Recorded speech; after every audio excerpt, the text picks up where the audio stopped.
We come now to the 17th of our lectures, exploring the life lessons that we gain from our study of the great books, and we continue with our theme of love.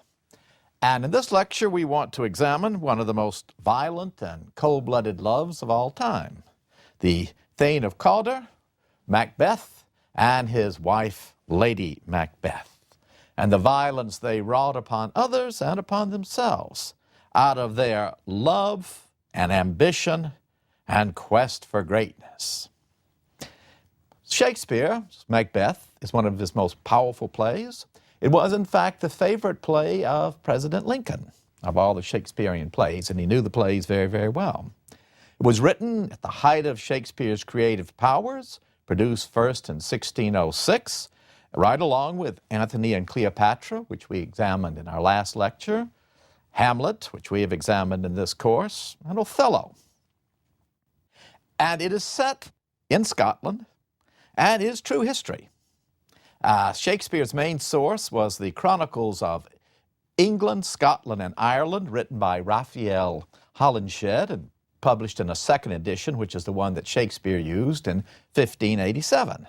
And it is a very well written and rather well researched attempt to understand the early history of these countries. And the early history of Scotland, though no more so than England, was a blood-stained history. What we call Scotland today was outside of the empire of the Romans. They called it Caledonia. And the Caledonian people, perhaps speaking a form of Gaelic, had resisted the Romans, and in the pages of Tacitus, the bravery and ferocity of the Caledonians is summarized in the speech by their war chief, Calgacus, urging them to resistance against the Romans. Then as Roman power collapsed, sometime in the 5th and 6th centuries, Scotland was invaded by the Scots.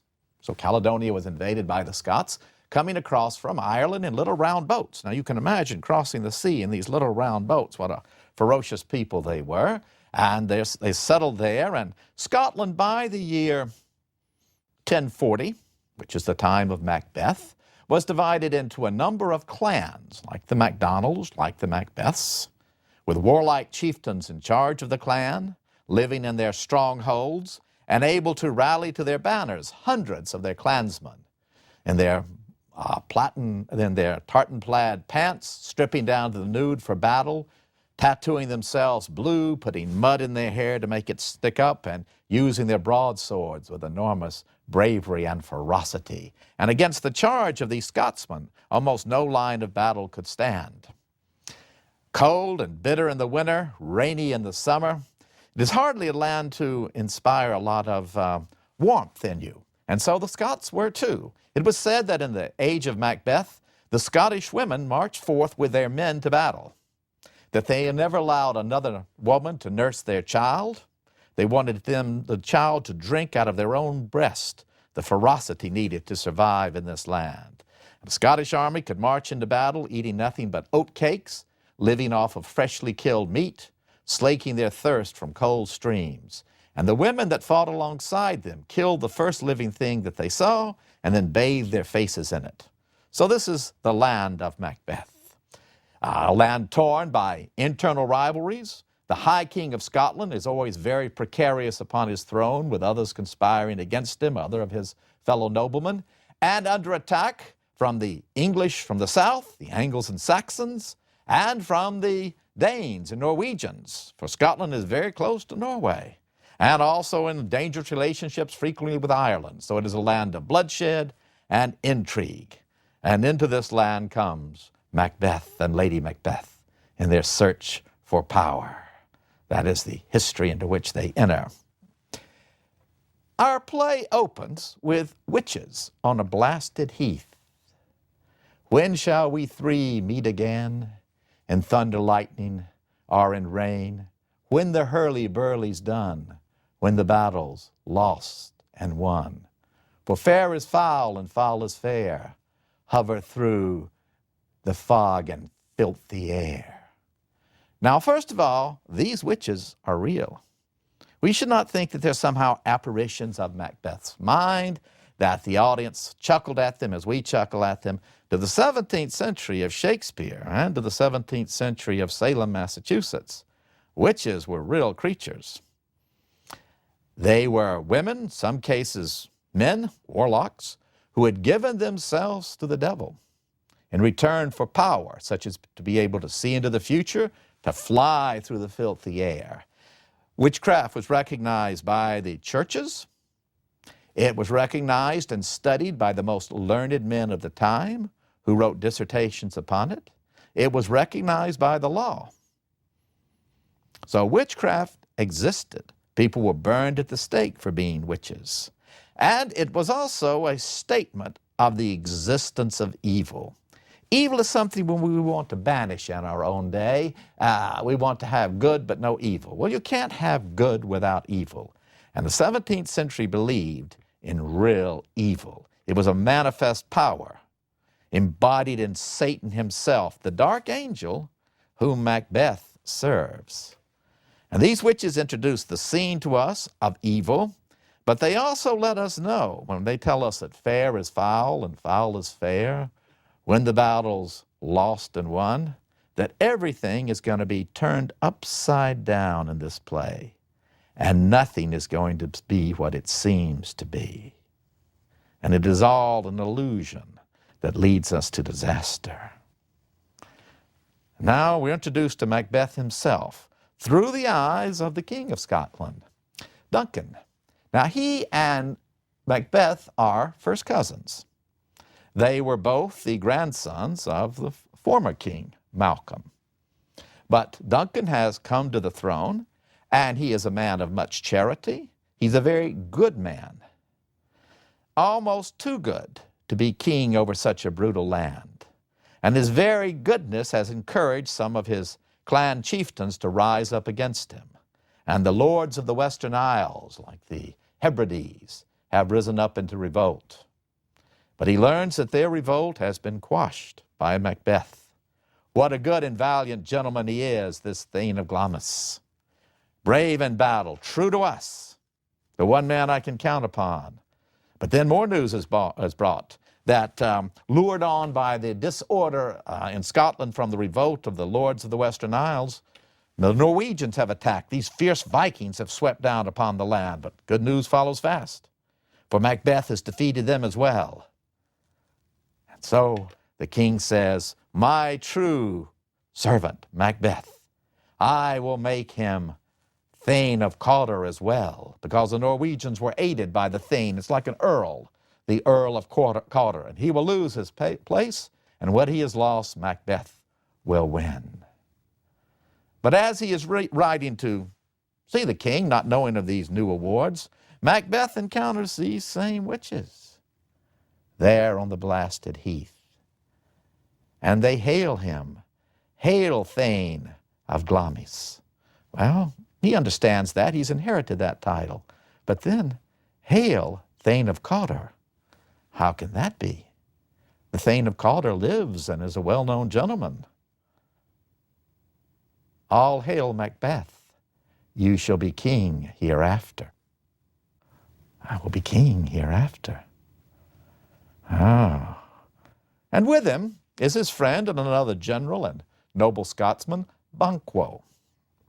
Banquo is there, and the witches signal him out as well. And he wants to know what his future will be.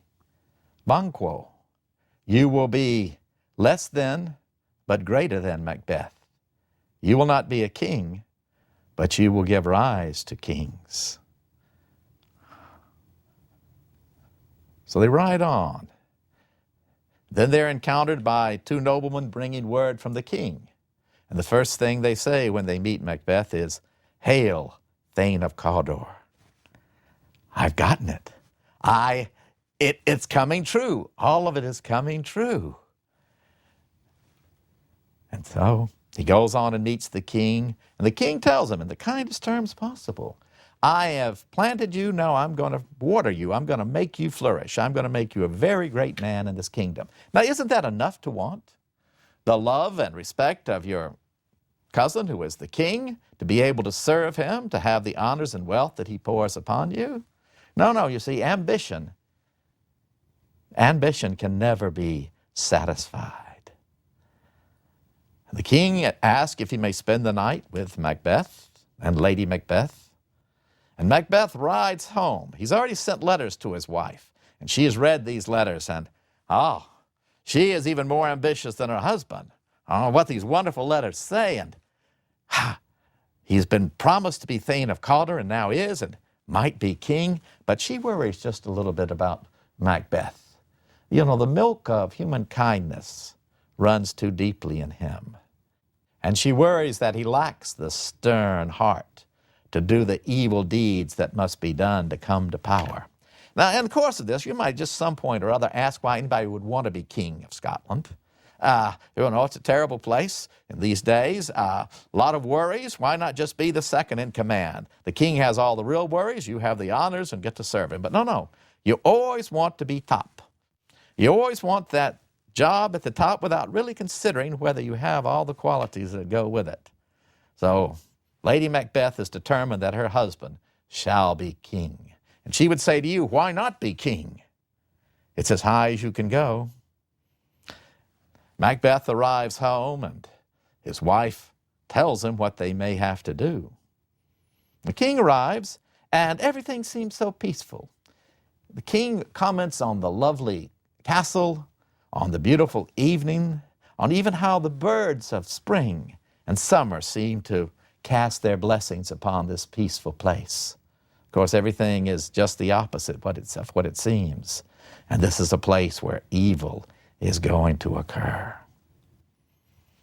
And Macbeth is so worried about what he's going to have to do that he can barely join the king at the banquet. And his wife keeps telling him, we have to do it. We must steel ourselves to kill the king. And so overwrought is Macbeth that he sees a dagger in front of him with blood glistening on it. The horror of having to kill this man, his kinsman, his king, the man who trusts him, and to kill him in his own home, in Macbeth's own home, to kill him while giving the king hospitality and outraging that most fundamental of human qualities. But Lady Macbeth gives the way that they can do it. She will drug the nightcap of the grooms who keep watch over the king. They will slay the king, and then with the blood of the king, take the drugged grooms, smear their faces with blood, and then kill them, so that they can claim that they killed them after they had found that the king had been killed. And Macbeth does the deed. But he can't go any further. As he was coming down the steps after killing the king, he sees the king's two sons, Malcolm and Donalbain, there saying their prayers. God bless us, the young fellows say. And Macbeth tells his wife, I could not say amen. It's stuck in my throat. She must go up then and smear the faces of the grooms with blood. And she comes back down and says, my hands are as red as yours now. In other words, we've done the deed together. But all the oceans will not wash out this blood, worries Macbeth. But they've done it now, and they've taken the first step to power. In the morning, Macbeth discovers the body and deeply upset about it and shouting. And the other noblemen who have spent the night there, like Macduff, the Earl of Fife, the Thane of Fife, rushes in and says, who did it? And Macbeth said, the grooms. Well, let's make them confess. I got so mad when I saw the king dead, I killed them. Oh, you shouldn't have done that. I had to kill them. The two sons of the slain king cast asides to one another. They know what has really happened, and they know they must flee, one to Ireland and Malcolm to England. So they flee the kingdom. And when they have fled, then Macbeth can give out that they must have gotten the grooms to do the murder. And their very flight becomes the proof of parricide. And Macbeth, in fact, the closest relative, except the discredited sons, to the throne, through his grandfather, is now crowned High King of Scotland. Not all of the nobles attend this coronation. The Earl of Fife for one stays away. But others go, and Macbeth settles in as king over Scotland. But our chronicle, Holinshed, tells us that Macbeth was of a cruel and bloody temper, that he had all the cruelty that was clemency and good faith in the slain King Duncan. And the tyrant in Macbeth can never be at rest. But he's got another worry now, Banquo. Now, Banquo has been loyal to him. Banquo has several times offered to talk about these strange warnings that they had. But what is the witches told Macbeth? That the children of Banquo, or his descendants, will be kings over Scotland.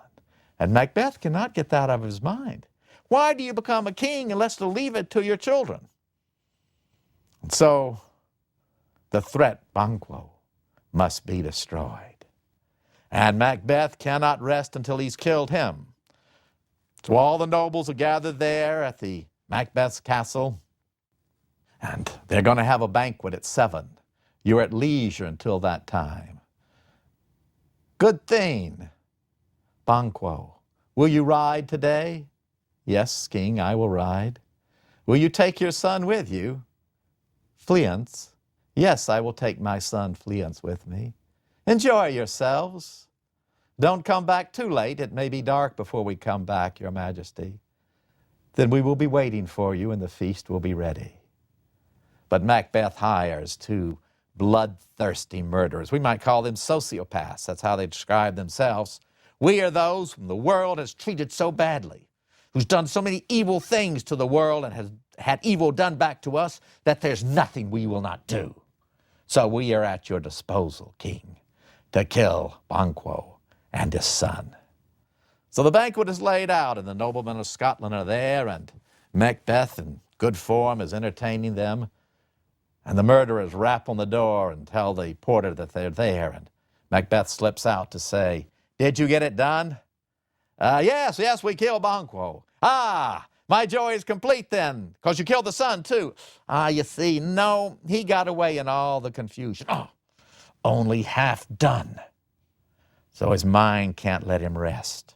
And he comes back to the feast, but he is deeply disturbed. And he begins to see visions in front of his face and talk to himself. And the noblemen of Scotland say to Lady Macbeth, what is wrong with him?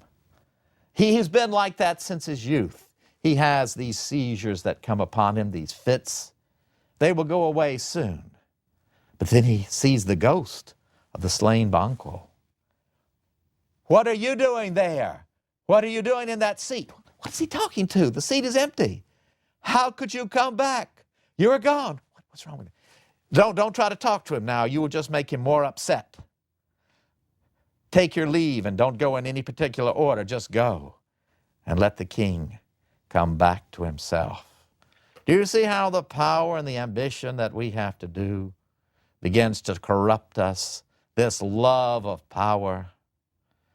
You always wonder about the love of Lady Macbeth and Macbeth himself. It is a cold-blooded love. They seem to have no passion between them except this desire and ambition. But she is a force that has driven him on. He might very well have never killed the king, Malcolm, if she had not forced him to do it. Never killed the king, Duncan, if she had not forced him to do it, driven him on. She's the steel. But now he suffers all the ramifications. And his bloody reign settles over Scotland. Tyrannous, murderous, avaricious, and grasping, until Macduff, the Thane of Fife, flees to England, to the court of the king, Edward the Confessor, to where young Malcolm is, a boy in his early 20s. And urges him with English aid to come back and recapture the throne of Scotland and to end this horrible tyranny.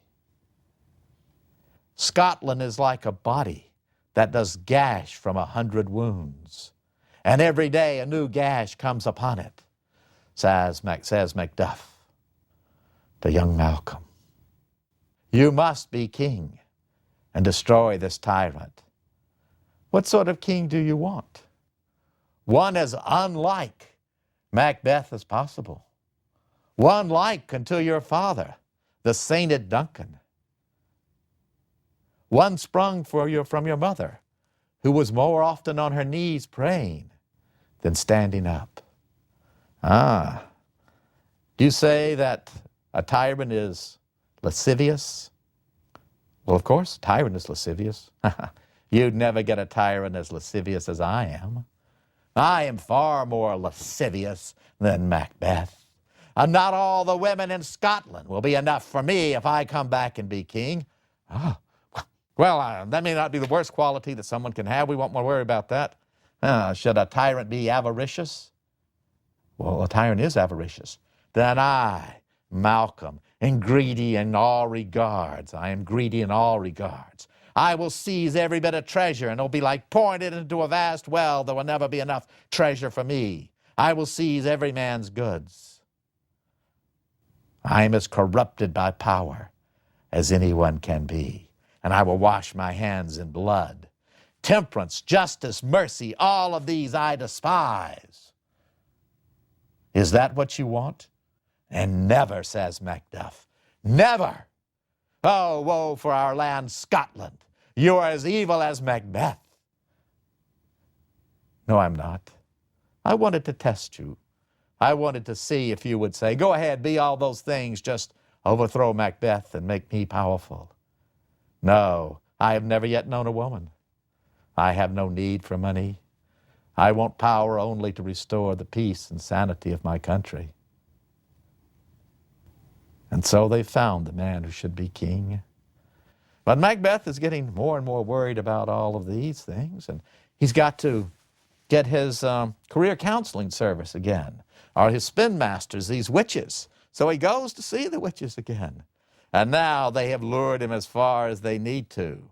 They have met with the queen of all the witches, the queen of the night, Hecate, from Greek mythology, the true minion and handmaiden of the devil. And they are ready to spring their trap upon Macbeth. And he comes to see them. Please, give me your most powerful potion of foresight. And they've thrown into their bubbling pot the grease from a sow that has eaten her whole litter and every evil thing in it. And the apparitions began to appear before Macbeth. There is the head with its helmet upon it, and the words booming out, beware the Thane of Fife. Beware Macduff. Tell me more, says Macbeth. That's all that apparition can tell you. And then a bloody child. Wage war, Macbeth, for know that no man born of woman can ever defeat Macbeth. Oh, that sounds good. And then a child holding the emblems of royalty in one hand and a little branch of a tree in the other. Macbeth can never be defeated until Birnam Wood come to Dunsinane Castle on the hill where you have your fortifications. Oh, well, a wood cannot come to a hill. It cannot move. They're miles away. Birnam Wood and Dunsinane. Then I will fight and I will resist. And he goes to his great fortifications, and the armies have landed. But Malcolm and Macduff have a stratagem. They're going to get each of their soldiers to decorate themselves, camouflage themselves with branches of trees, and sneak up on the castle. And suddenly Macbeth sees the woods of Birnam moving up towards his castle. His wife is there with him, Lady Macbeth, but she has proved to be of less stern stuff than her husband.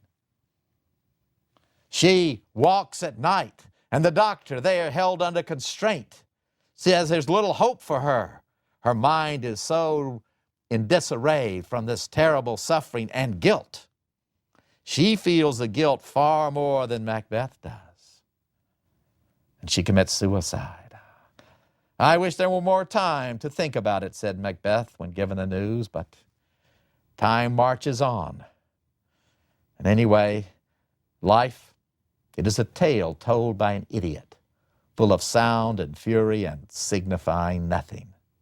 Well, he might have thought of that long before he started on this bloody trail of power, don't you think? But now it's too late. I'm like a bear, he says, they have all chained up.